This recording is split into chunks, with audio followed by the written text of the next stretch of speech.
is the first technology exposition that Enterprise and Tobago Operations has undertaken, at least in this decade. And as your invite alluded, it means we're going to introduce you to some of the latest thinking and tools in technology that are on the leading edge and that are already being used in some parts of the world today. It's important that we create the awareness both for what is available out there and certainly what we are about as TSTT, and certainly I dare say the new TSTT. You would no doubt be aware of our recent launch of LTE technology. For those of you that are wondering what that means, LTE stands for long-term evolution. What it means is that your devices are now downloading and uploading at speeds of between 20 to 30 megs. That's frighteningly fast. We are the first and the only provider that provides you that today. We are now at the start of a new era of the internet.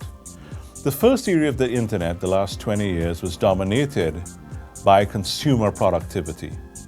There were significant gains to be had as the mobile age, the connection to the cloud, and the connection to the internet allowed companies to rapidly increase their productivity with regards to consumer sales. We saw the rise of giants when that occurred, the rise of Apple, Amazon, Google. As the connection is now about to happen, in which we connect not only 3 to 6 billion people, but 20 to 50 billion machines together in the industrial internet, we expect a much more significant change. The whole idea of big data, that was a discussion then, is a big part of what's happening now. Infrastructure and solutions and services, the Internet of Things, 5G, artificial intelligence, robotics, and the like.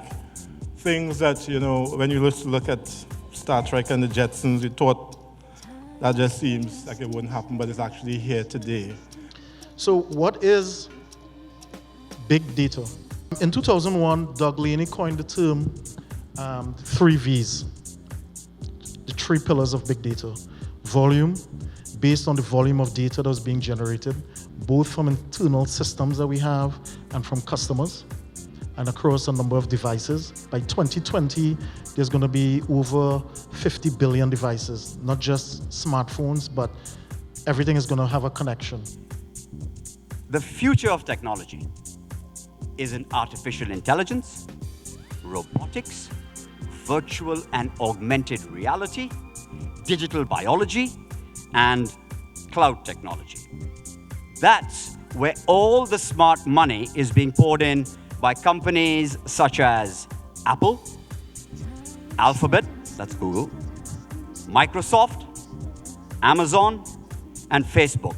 So we have this volume of data exponentially growing. For the cellular network, the way the network operates, it aggregates a lot of data, sends the aggregation on, and dumps the detailed data.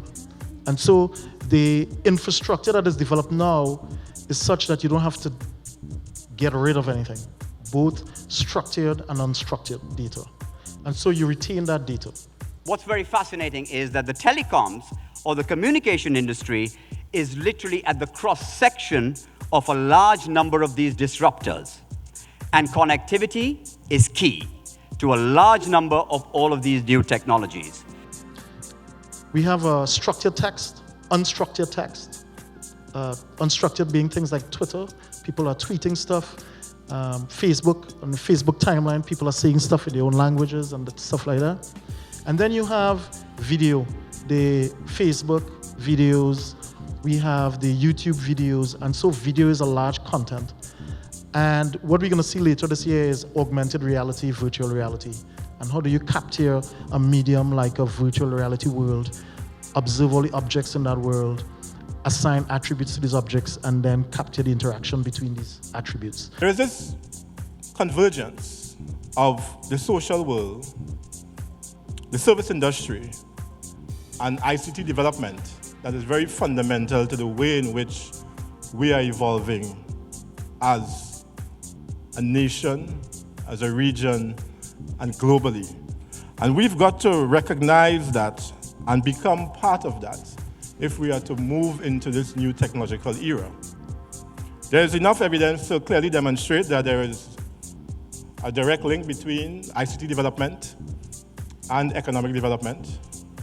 What we are seeing in the world is not just the proliferation of devices, not just the advances in technology itself, but how people consume, which we know has been a tradition, but also this growth of data generation. So 2001, before the iPhone, we primarily consume content.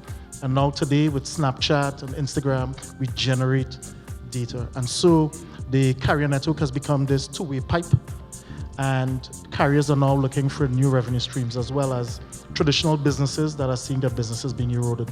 I think it's very instrumental that TSTT is moving into this realm and is, they do have a product, very secure, very stable. The telcos traditionally have very hardened environments, switch environments.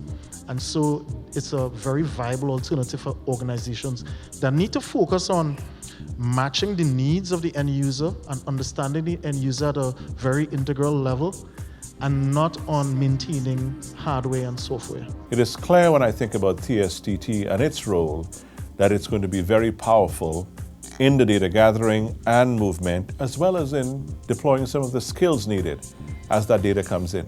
It's always important to say thank you, and the success of this event would not have been possible without you. So I say thank you to the kind sponsors who were Huawei, iMatis, and Google.